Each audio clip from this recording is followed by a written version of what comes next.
There was such a good question that came in from an aspiring doula, and the question was, are there things outside of certification that you have to plan for and figure out? And what are some of the tools, resources, and advice that you would give about how to figure those things out? So let's talk about that in this video. There are a few things that definitely pop up after you leave training that you have to figure out, and you're like, okay, how do I do this?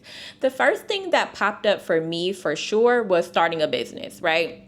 So typically as a doula, you cannot get a W-2 job. You are a 1099 contractor with agencies, or you are bringing private clients into your doula practice. And so you do want to figure out how to set up a business wherever you may be watching this video in the world.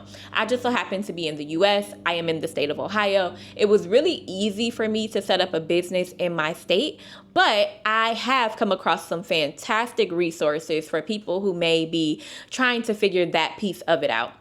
So resource number one for how to start a business where you're located is the SBDC, or the Small Business Development Center. There's also the SBA, or Small Business Association. Those are two fantastic places to start when it comes to figuring out how to start a business. They are online, they're typically nationwide, and you can find support at no cost to you. Another no-cost solution for finding out how to start a business where you're located is SCORE. I don't know what it stands for, but it is an acronym. They are a nonprofit organization, and typically there are retired consultants and people who have worked in all different kinds of industries, every industry you can possibly think of, and they can support you with starting a for-profit or nonprofit business. So I would definitely advise checking out score.org.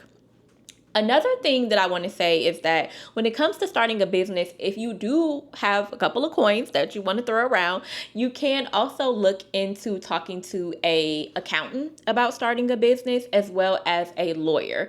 Those are two people who, for a fee, could definitely support you with starting a business wherever you're located. Typically, a CPA, or certified public accountant, would have the information that you would need in order to start a business, for profit or nonprofit. Typically, they work with lawyers and bookkeepers, and if they don't have the capacity to be able to support you with starting a business, they can refer you, right, to somebody in their professional network who can support you with that. So those are some resources that I hope will help you guys with starting a business. I don't have any experience with the online part of it, but of course you could go online to somewhere like LegalZoom that's supposed to support you with starting a business. Just definitely check reviews and make sure that you're opting into something that's solid before you put in your credit card information. You understand all of the fees, and you also understand what you're going to get in return from a service like LegalZoom.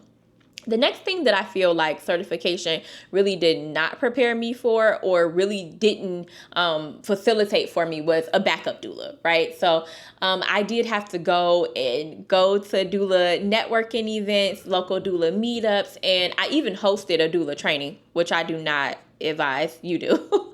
But if there are people in your doula training who are in your local area, definitely connect with them. I feel like backup doulas are so critical to what we do in doula work, because it's not a solo sport. And if there were something to happen, goodness forbid, where you got sick, or you took a vacation, or you have two clients that are in the hospital in labor at the same time, or you're working as a postpartum doula, you have your contract, you're going, and your next client delivers 3 weeks earlier than they were supposed to. And so now your schedule is jammed up. It's always good to have someone who you can partner with, who has the same kind of core values and would care for your clients the way that you would, so there can be a seamless sort of support. I feel like my business definitely leveled up and got so much better when I incorporated a partner doula to share all of my clients with. I was able to take off half of the month. I wasn't on call all of the time.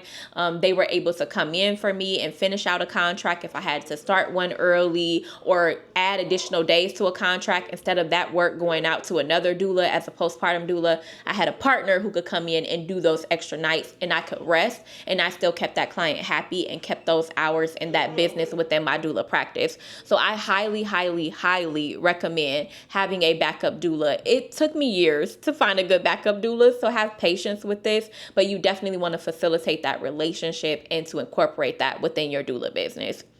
The next thing that I feel like certification really did not prepare me for, but I had to figure out, was consultations. So typically when someone inquires with you about becoming their doula, the next step is to book a day and a time to do an in-person or a virtual consultation.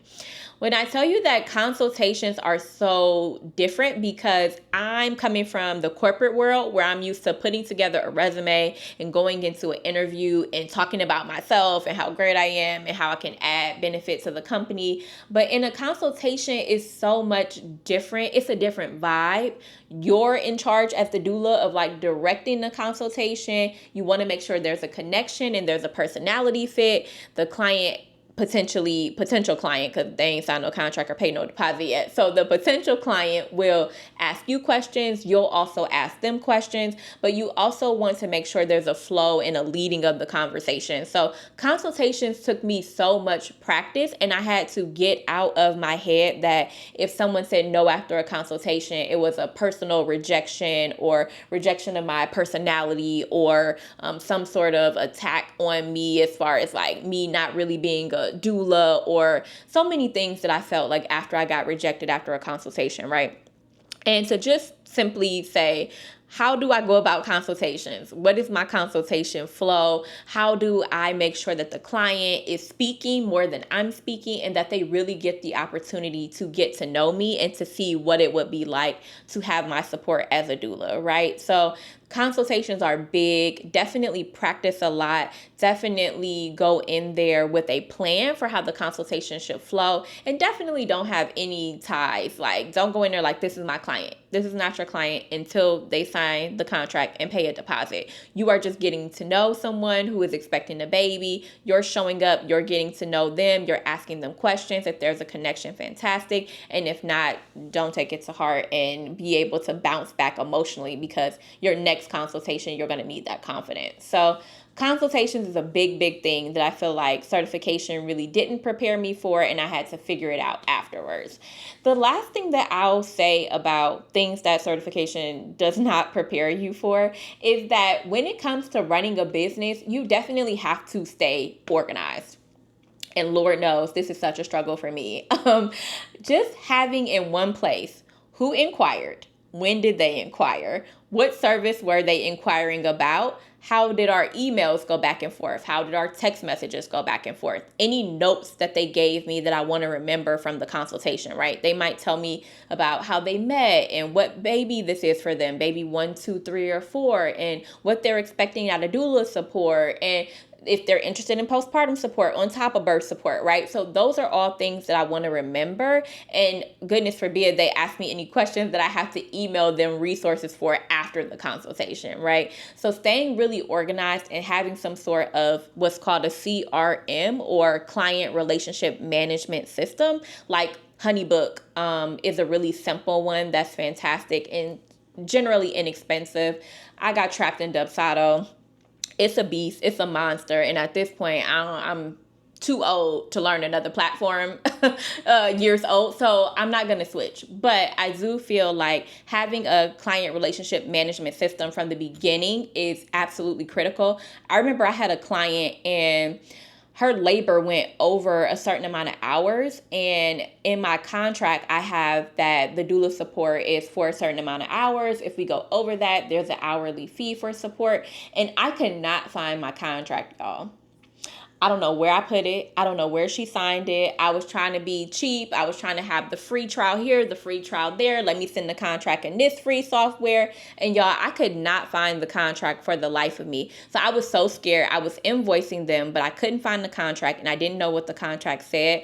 Luckily, there was seamless payment. There was absolutely no problem. But I could have resolved that problem if I had a relationship management system that I was organized and using steadily and paying for, because business will be an investment, and that's an investment that's worth it. So my cheap little mindset almost cost me hundreds of dollars, right? So I just want to encourage everyone to have some sort of CRM or client relationship management system in place, right? So Figure out how to start a business wherever you may be located. Absolutely, that's important. Get you a backup doula who's your business bestie, who you vibe with, and who you guys are similar with support and personality. So people feel there's a flow and they feel just as comfortable with you as they do with their backup doula. Okay, so definitely do that. Definitely find a client relationship management system. That's so important. And I want to thank you guys for this question because it was such an awesome question. Let me know in the comments if there's anything for my doulas who have certified and started working in the industry that you would suggest that aspiring doulas look into doing outside of certification.